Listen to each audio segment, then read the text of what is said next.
Where petrol and diesel engines differ is how they ignite the air and fuel. To understand the difference, we need to understand the self-ignition temperature. This is the temperature at which an air-fuel mixture will ignite without the use of a spark plug purely due to compression. It's this compression that allows the air and fuel mixture to ignite in a diesel engine without the need of a spark, because the greater compression, the higher the temperature. That's why diesel engines have higher compression ratios compared with petrol engines that don't compress the air and fuel mixture to the point of ignition. If you don't know what a compression ratio is, let me quickly explain. Simply put, it's the ratio of the maximum to minimum volume in the cylinder. So a ratio of 10:1 means that when the piston is at its lowest point, there is 10 times as much volume as when it's at its highest point. To give you an example of compression ratios, a 2015 VW Golf TSI has a compression ratio of 9.6:1. While a 2015 VW Golf TDI has a compression ratio of 16.2:1.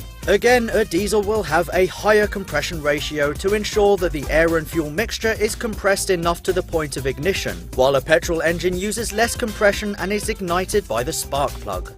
So why exactly are diesel engines more efficient than petrol engines? One of the many reasons is down to the fuel itself. Diesel is comprised of more long-chain hydrocarbons, which simply means it's got more energy than petrol. In fact, it contains about 15% more energy by volume, roughly 36.9 megajoules per litre compared to petrol's 33.7 megajoules per litre. Diesel engines are also more efficient because of the thermal efficiency gains you get from igniting the air with high compression, rather than a petrol engine's lower compression ratio that requires a spark for ignition. The higher compression ratio, longer stroke and typically higher turbo boost pressure of a diesel also allows it to produce more torque at lower RPM than a petrol engine, meaning that less fuel is needed to move a car. Another reason why diesels are more